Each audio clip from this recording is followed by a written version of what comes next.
He didn't know he picked Bruce Lee, martial arts master challenged random man, the karate champion on stage. Did not know who he had just pointed at. The tournament organizers?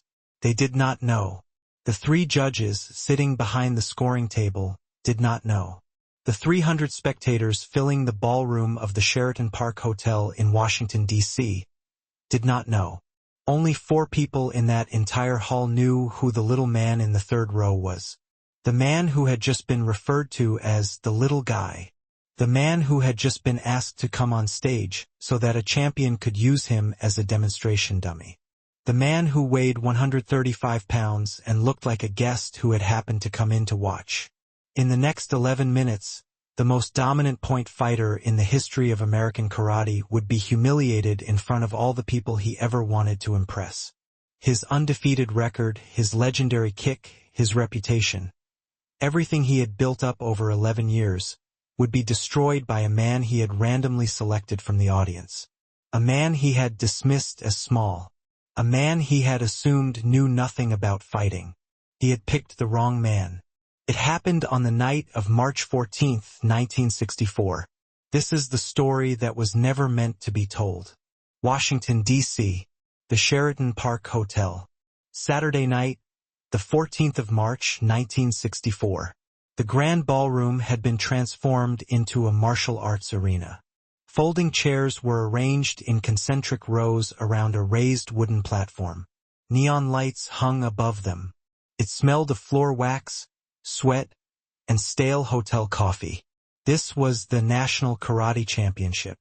Not the biggest tournament in America, but almost. Participants from 9 states, 7 different styles. Shotokan, Goju-Ryu, Kenpo, Asian Ryu Tang, Sudo Taekwondo, Wado Ryu. 300 spectators. Judges, referees, participants, coaches, and their families. Everyone who plays a role in the East Coast karate scene is here tonight. The tournament has been going on since 9 in the morning. 12 hours of competition. The crowd is exhausted, but electrified. The last event of the evening is about to begin. A special demonstration by the tournament's guest of honor, Victor Moore. Anyone interested in karate in America in 1964 knew this name. Victor Moore was the most feared point fighter in the country. His record was not just impressive. It was superhuman. 33 tournament victories in a row. Not 33 fights, 33 tournaments. First place every time. 11 years of competition without a single defeat. His entire fighting strategy was based on a single weapon. A single technique that was so fast that no one in the history of martial arts had ever been able to defend against it. His sidekick. With his right leg, he executed it from a completely neutral standing position. No preparation. No hip rotation. No warning. No indication. One moment he was standing still. The next moment his foot was in your chest and you were looking at the ceiling. The referees had timed it. Less than 3 out of 10 of a second from standing to full extension. Fighters who were confronted with it said they never saw it coming. They just felt the impact and then lay on the ground, trying to understand what had happened.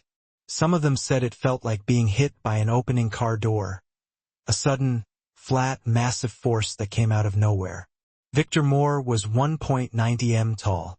He weighed 100 kilograms. Long arms. Even longer legs. His reach advantage over most competitors was so extreme that fighting him felt like boxing against a man through a window. You couldn't get close enough to touch him, but he could touch you anytime he wanted. Tonight, he was supposed to demonstrate that kick. Show the audience what made him unbeatable. Maybe break a few boards. Maybe do some light sparring with a predetermined partner. Accept the applause. Shake a few hands. Go home. That was the plan. Victor stood on the raised platform. His white GI was ironed and immaculate. The black belt was wrapped 3 times around his waist. He held a microphone in his right hand. He had already been introduced. Had already received standing ovations. Had already thanked the organizers, the judges, and his competitors. Now, he did what champions do. He performed. Ladies and gentlemen, his voice filled the ballroom effortlessly. Deep, controlled. The voice of a man who never had to shout because his fists spoke louder than words ever could. Tonight, I want to show you something. Something that will change your understanding of speed. Your understanding of power. 300 people leaned forward in their folding chairs. My sidekick is considered the fastest technique in American martial arts. I'm not the one saying that. The record says so. 33 tournaments, 33 first places. And not once has an opponent managed to block this kick. Applause. Respectful. Deserved. Then Victor made a decision that would haunt him for the rest of his career. But I don't want to just demonstrate on a heavy bag. Anyone can kick a bag. I want to show you what this kick looks like against a living body. A real person standing in front of me, trying to stop it. He paused. He looked around. 300 faces looked at him. I need a volunteer. Someone who thinks they're fast. No matter what style, no matter what rank. Come here. Try to block my kick. I'll pull it back before full contact. No one will get hurt. I just want this audience to see what real speed looks like when it hits a real target. Silence. No one moved. The smart fighters in the audience knew it was better not to volunteer against Victor Moore's sidekick. The proud ones did the math in their heads. The calculation was not encouraging. Victor waited. 5 seconds. 10. The silence became uncomfortable. The champion had asked for a challenger, and the room had fallen silent. Victor's smile widened. He enjoyed this part, the hesitation, the fear. It proved his point even before the demonstration had begun. Then, his gaze fell on someone in the third row. A small man. Young. Asian. He sat completely still while everyone around him shifted in their seats. He wasn't wearing a GI. No belt, no patches, nothing to indicate that he had anything to do with martial arts. Dark trousers, dark shirt. He looked like a spectator. A civilian. Someone who had come to watch, not participate. But something about this man caught Victor's attention. It wasn't his size. It was the way he was watching. Not watching like a spectator watching a show. Watching the way a mechanic watches an engine. Studying. Analyzing. Taking things apart in his head. Victor didn't think about it for long. He needed a volunteer. This small man would be perfect. Small enough to make the demonstration dramatic. Civilian enough to make the crowd gasp. The audience would see this tiny figure standing next to the champion. They would worry. And when Victor's kick blurred past his face, missing by an inch, they would erupt. Great entertainment.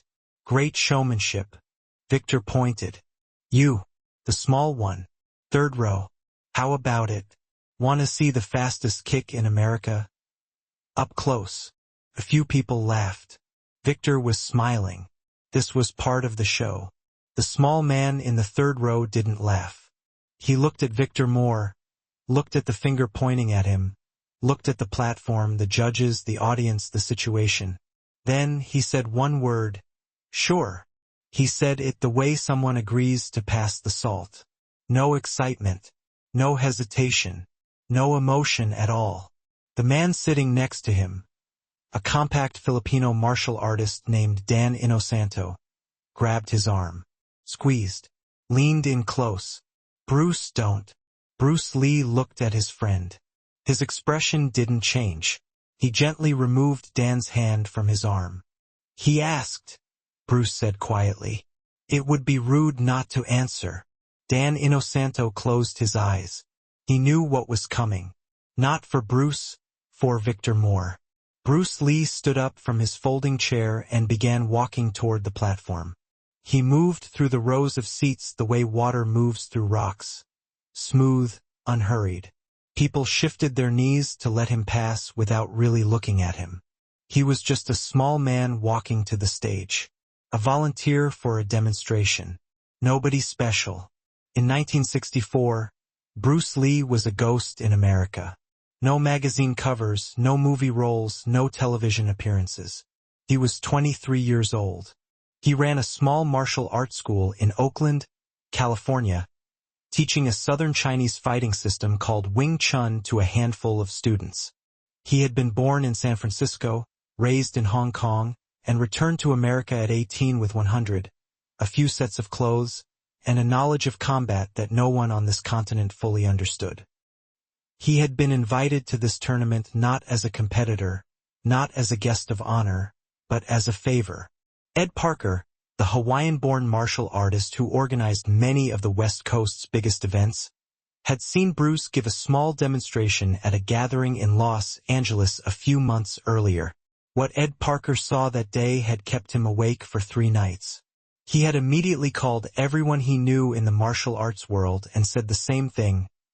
There was a young man from Hong Kong. What he can do is not possible, but he does it anyway. You need to see him. Ed Parker was sitting in the front row tonight. He was the one who had arranged for Bruce to attend this East Coast tournament. A chance for Bruce to observe, to network, to see American karate culture firsthand. Not to fight. Definitely not to fight the most dangerous point fighter in the country.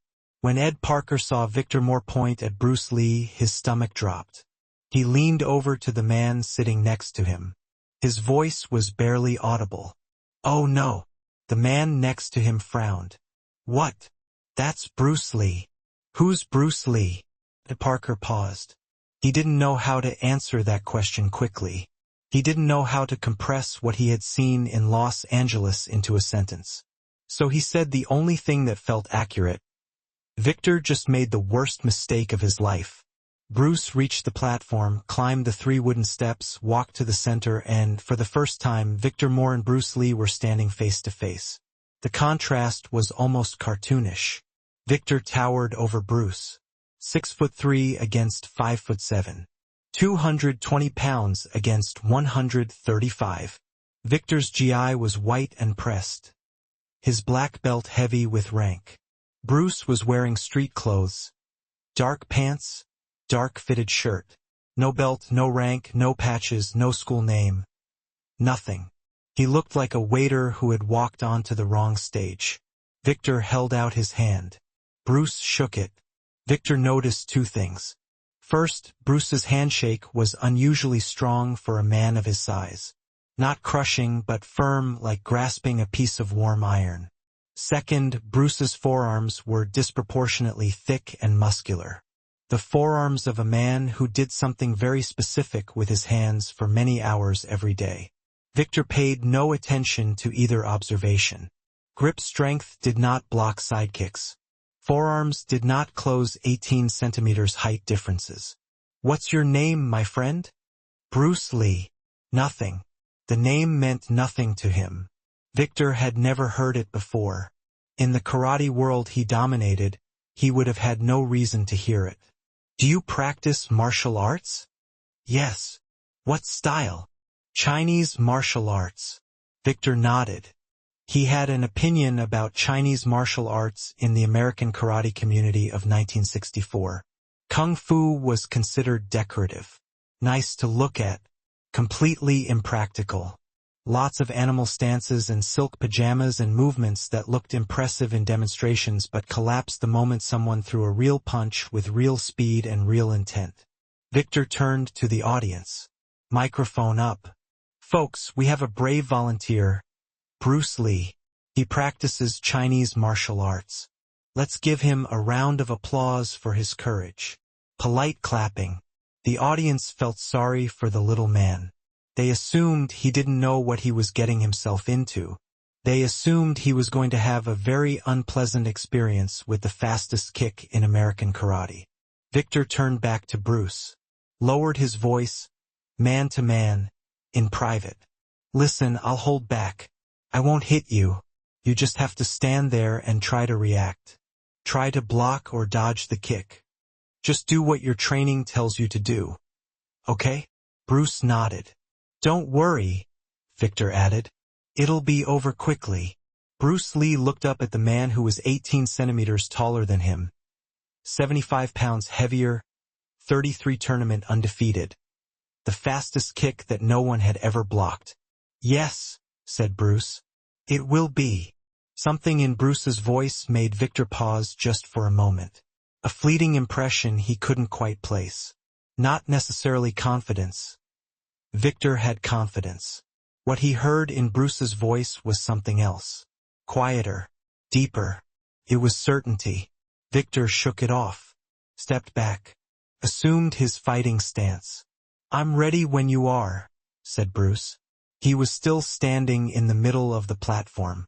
No fighting stance. No defensive stance.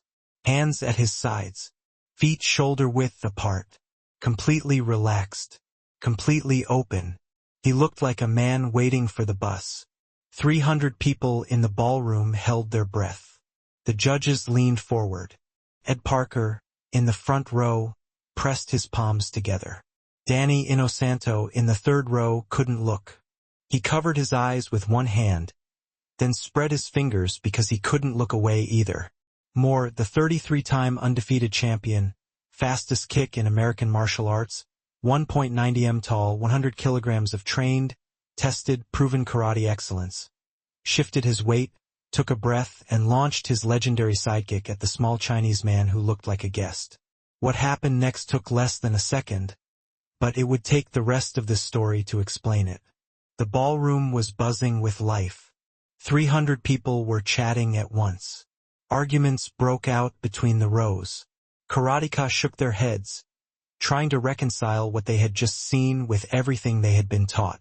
Some stood. Others leaned over the seats to grab their neighbor's shoulder.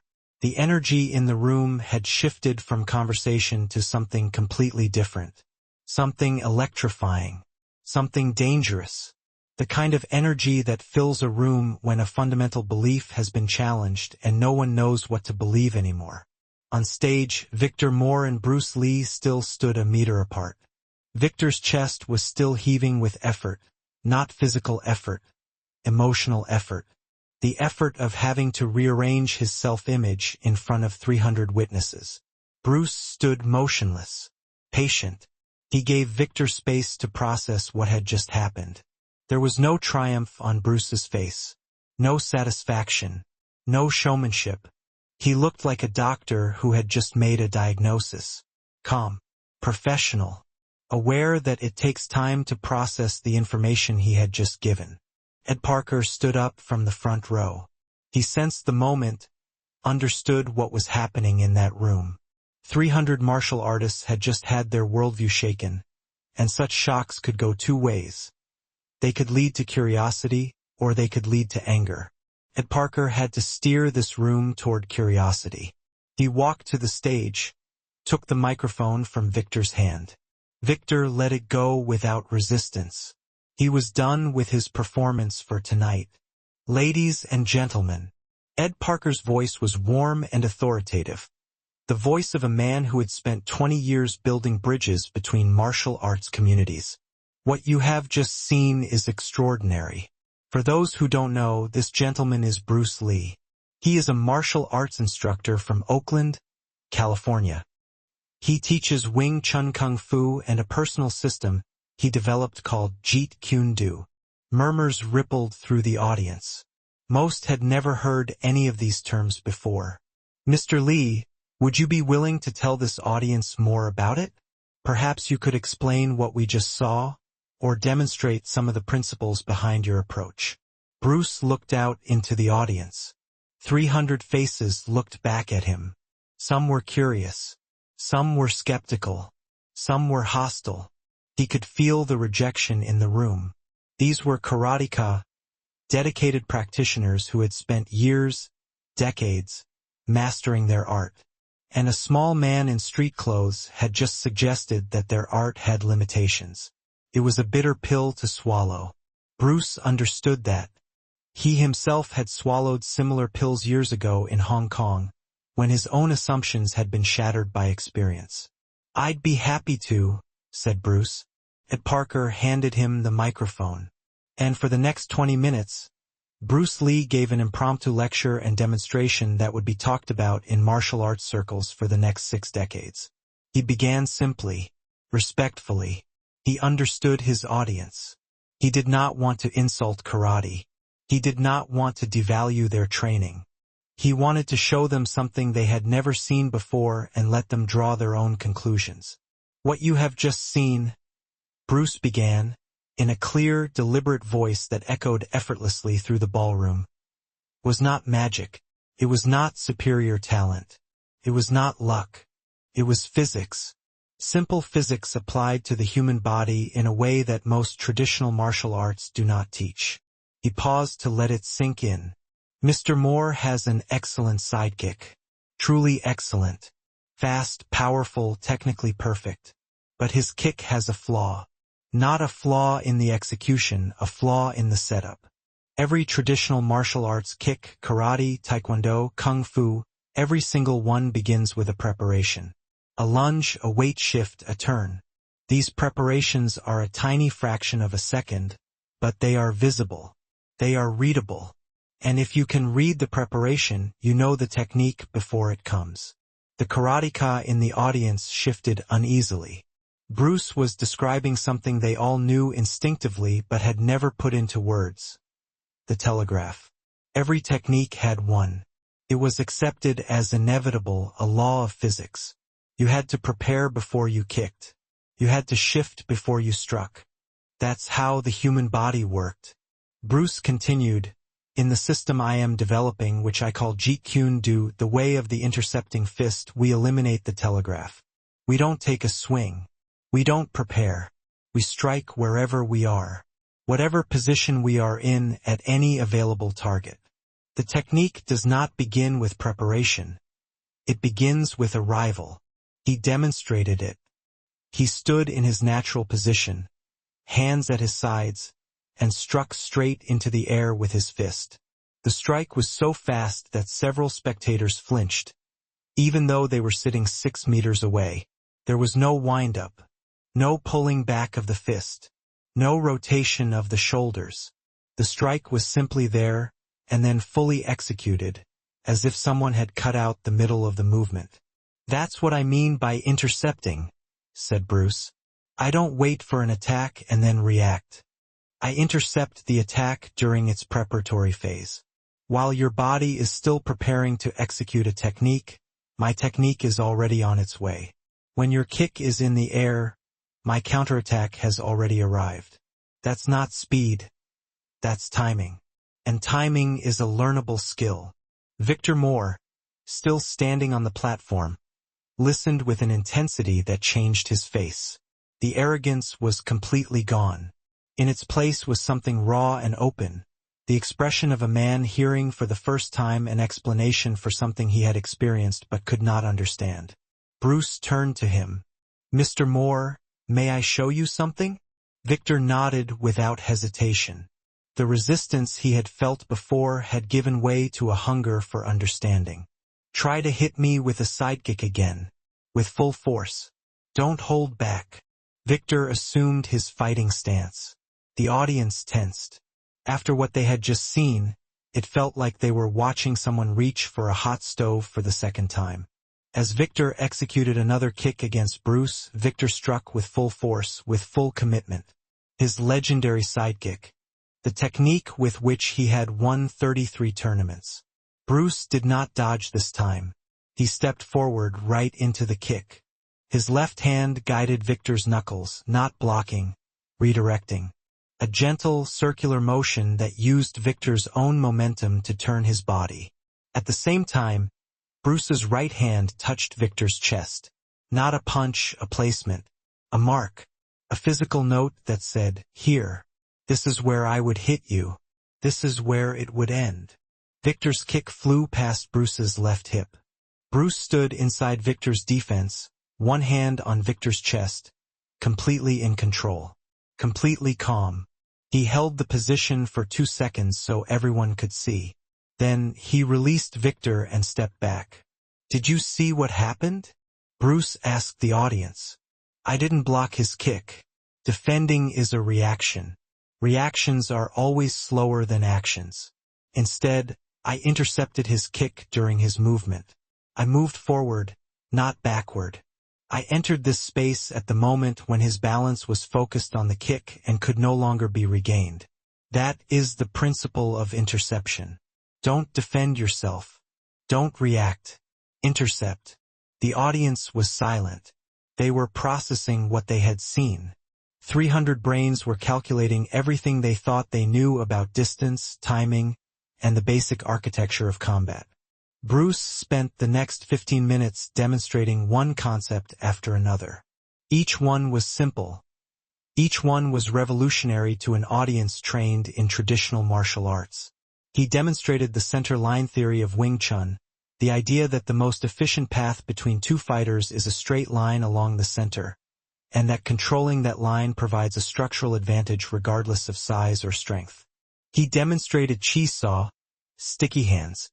He asked Victor to extend both arms and press them against Bruce's forearms. Then he asked Victor to try to touch Bruce's face while Bruce tried to touch Victor's face. The exercise looked simple. Two men whose forearms were touching, trying to find an opening. Victor couldn't touch Bruce. Not once. Every time Victor moved, Bruce's arms were already there. They deflected fluidly. They found the gap that Victor's movement had created and exploited it. Victor's hands kept hitting Bruce's forearms. Bruce's hands kept appearing in front of Victor's face, his chest, his throat. Lightly, gently, but undeniably. This is sensitivity training, Bruce explained, as his hands continued to flow around Victor's defenses. In Wing Chun, we train to sense our opponent's intention through physical contact. When your arm touches mine, I can sense where you're moving before you get there. Your muscles tense before they move. Your weight shifts before you execute your technique. I don't need to see the attack.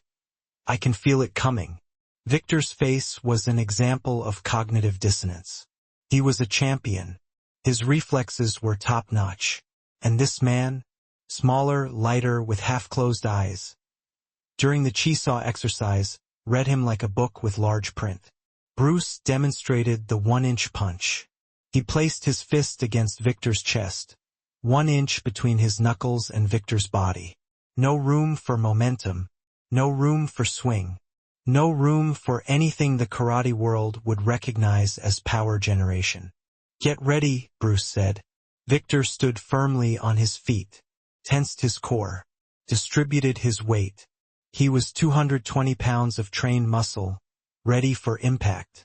Bruce struck. 1 inch. The sound was soft, a dull, compact thud. Not dramatic. Not cinematic. Victor flew backwards. Not metaphorically, physically. His feet lost contact with the ground. His body flew backwards through the air. He landed on a folding chair a meter behind him. The chair collapsed.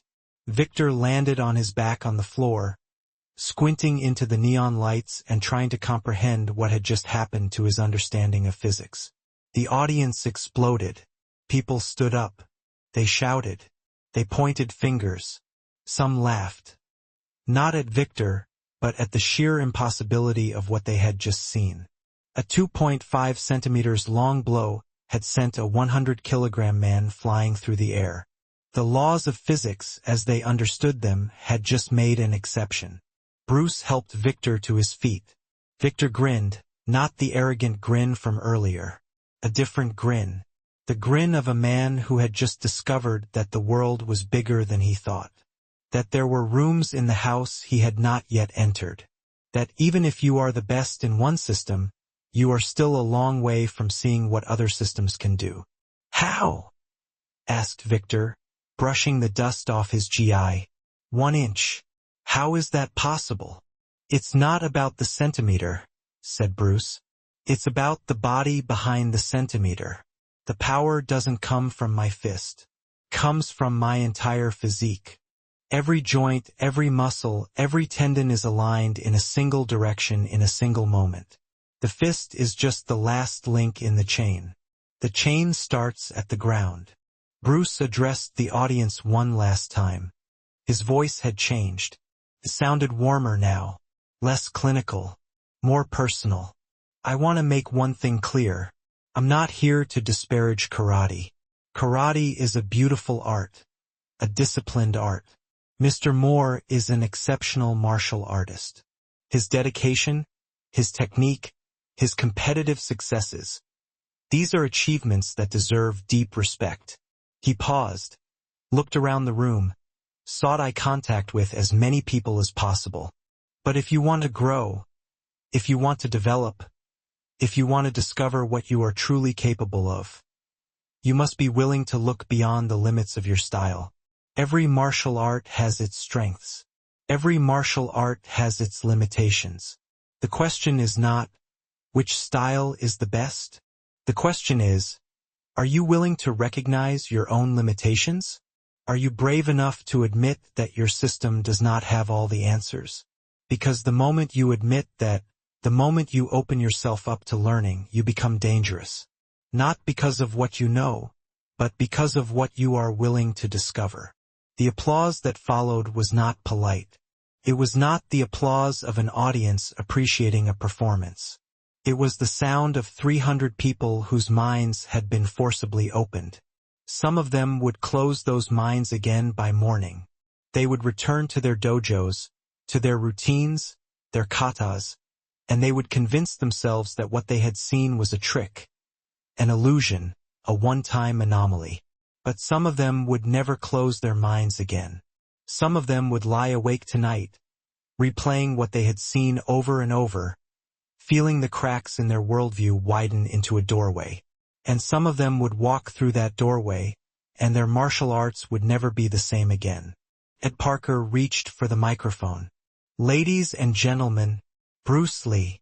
The applause lasted 45 seconds. Bruce bowed a small, precise bow. Respectful, not theatrical. He left the stage, walked down the 3 wooden steps, through the audience. People reached out to touch his arm, shake his hand, ask questions. He responded to each gesture with a nod, a word, a brief glance, but he kept going. Back to the 3rd row, back to his seat, back to Dan Inosanto. Dan shook his head, smiling. The smile of a man who knew what was going to happen, had seen it happen, and still couldn't believe it. You liked that, said Dan. He challenged Kung Fu, replied Bruce. He challenged Chinese martial arts. He had to understand. Oh, now he understands.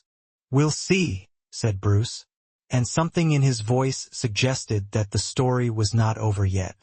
The tournament ended an hour later. The ballroom slowly emptied. The fighters packed up their equipment. Families gathered their children. The referees collected their scorecards. But the conversations in this room had nothing to do with the tournament results. Every conversation was about the same thing, the little man, the kick that missed its target, the punch that stopped 1 centimeter short of its target, the 1 centimeter that sent the champion to the floor, the 11 minutes that rewrote the rules. Victor Moore won his 34th consecutive tournament that evening. His record remained unbroken. His trophy was waiting for him at the scoring table, but he didn't go to the scoring table. He went to the car park. Bruce Lee loaded a small bag into the boot of a rented saloon car.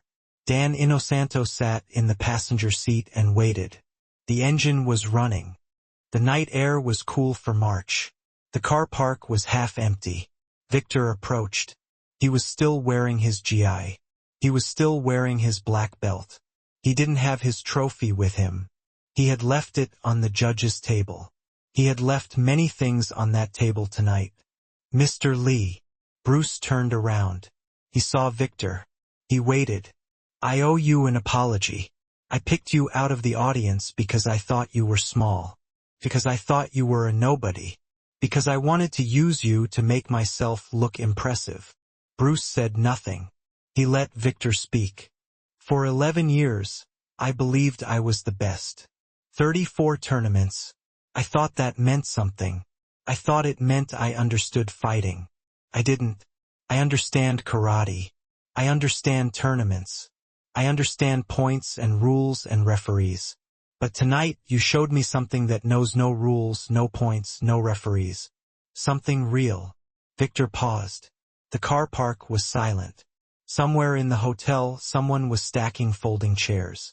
"Can you teach me that?" Bruce looked him over the way he had looked him over on the platform. Not his posture. Not his technique. His eyes. What lived behind them?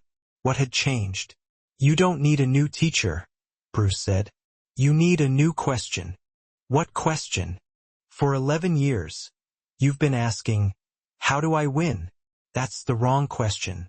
The right question is, what don't I know? The moment you ask that question honestly, every person you meet becomes your teacher. Every style you encounter becomes your classroom. You don't need me for that. You just need the courage to feel uncomfortable. Victor stared at him, the champion who had never lost a tournament. The man who, an hour ago, had believed he was untouchable. He held out his hand. Bruce shook it. "Thank you," said Victor, "for the lesson." "Thank you," replied Bruce, "for the invitation." He got into the car. Dan Inosanto looked at him. Bruce stared straight ahead through the windscreen. The car park lights cast long shadows on the bonnet. "You know what's going to happen now," said Dan. "Everyone in that room is going to tell someone else. And those people are going to tell someone else. Next month, every martial artist in America will know your name." Bruce was silent for a moment. Then, he said something that Dan Inosanto would remember for the rest of his life. Something that said everything about Bruce Lee, his philosophy, his ambition, his understanding of what had just begun. "Good," said Bruce. "Then next time, they won't have to ask who I am." He drove out of the car park. The Sheraton Park Hotel shrank in the rear mirror. Inside, 300 people were still talking about what they had seen. They would talk about it tomorrow. They would talk about it next week. They would talk about it for the next 60 years. Because on March 14, 1964, a karate champion pointed to a small man in the third row and said, "You, the little one, come here." He didn't know he had chosen Bruce Lee. Now the whole world would know.